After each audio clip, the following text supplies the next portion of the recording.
Okay, we're going to see how clean we can get this carburetor in the old ultrasonic. Run it for 5 minutes. Trying to heat it up to about, let's just do 113 degrees. Heating up.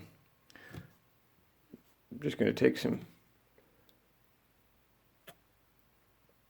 Dawn dish soap. We'll start with that.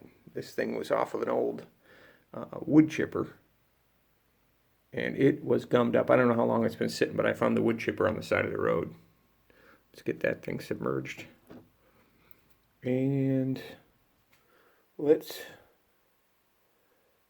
fire away. Set that to ultrasonic, and